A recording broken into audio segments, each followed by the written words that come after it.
Today, Apple released a brand new iPhone 7. This goes hand in hand with their product Redline that donates a portion of the profits to AIDS and HIV programs, with the hopes that eventually we will have an AIDS-free generation. Charity is always a good thing, especially from one of the largest businesses in the world. When you buy the product Red iPhone, it comes with a white screen.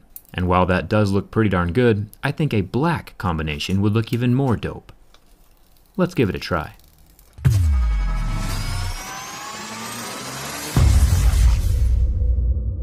I turned the phone completely off and then removed the bottom two silver pentalobe screws.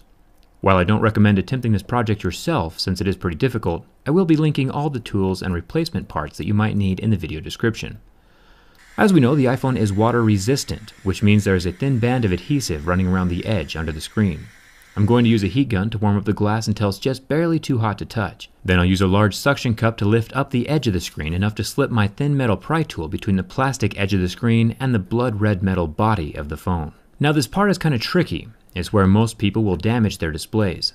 There are some very fragile ribbon cables along that right side of the phone, so as you are cutting through the adhesive, it's important to keep the tool from penetrating too deep inside of the phone and slicing that important stuff. You also can't lift the bottom edge of the screen very high or it will put stress on the ribbons as well. You'll see what I'm talking about in just a second. The screen comes away from the device by pulling down ever so slightly on the display to release the top clips, and then the whole thing folds open like a little book. A very good looking red book. I think the inside of this thing looks better than the outside.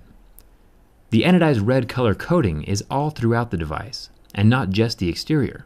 I'm definitely a fan. For the next step, I'll switch to my Y000 bit since Apple likes to use weird screws inside of their phones.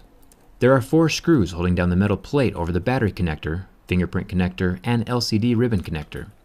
I'll set that off to the side next to the screws to help keep them organized. Now we need a Phillips head 00 screwdriver for the top screws, next to the earpiece and front camera. If you think it's weird that Apple has 3 separate screw types inside of their phone, you're not alone. I think it's pretty strange as well. After the 2 screws on the top bracket are off, I can unclip the front camera and the earpiece ribbon, and the screen is free from the iPhone body. Now depending on where you get your screen from, there might be a few more steps. If you buy the replacement screen linked in the video description, you'll have to transfer over your earpiece, back metal plate, and home button to your new screen. I showed that in my iPhone 7 screen replacement video. For the sake of time though, for this video I'll be using a screen and a home button that I pulled off a fully functioning matte black iPhone 7. It's already got all the components attached to it, so it's a direct swap and slightly easier. I'll start by plugging in the ribbon cables from the black screen. There are 2 down by the battery and then 1 more up at the top. Each of them will clip in like a little Lego. Make sure to plug the battery cable in very last. It's safer that way. The 2 middle plates go over the top of the little connections, and then the 6 screws hold everything tight. Remember, each screw is different, so keep them organized, and put them back in the same hole they came from. The phone will fold shut just like a very expensive book, and then the top edge of the screen gets tucked up into place before the rest of the display clicks down. I'm going to use the black screws that I pulled from my other black iPhone 7 for a cleaner look. Replacement screws are also pretty easy to find. I'll link some below the video as well. And it's time to turn our ultra good looking one-of-a-kind cell phone on. And here's where we run into the first problem. Apple has this thing where if you ever need to fix or replace your home button, they just kill the functionality of it altogether.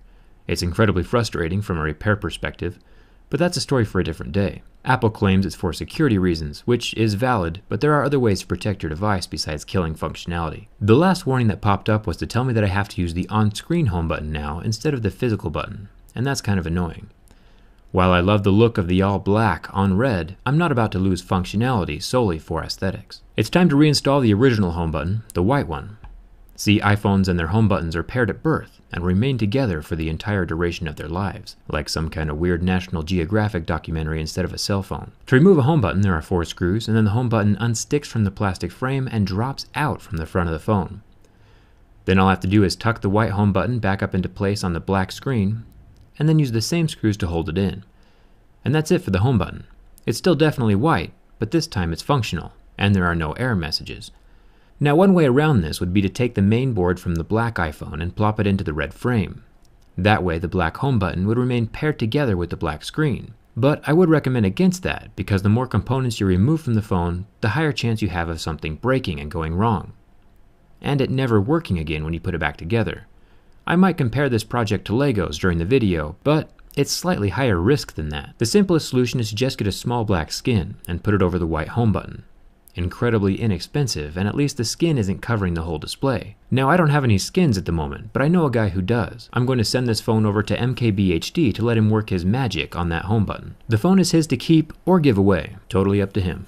What color combination do you think looks best? Do you like the white screen, or do you think Apple should have made a black and red iPhone variant? Let me know in the comments. Luckily, I was able to grab 2 of these red phones. I'll be testing the scratch resistance of the new color in my next video, so if you haven't subscribed, now would be a good time. My Twitter followers got the inside look at this phone as it was happening, so follow me over there to stay ahead of the curve, and thanks for watching.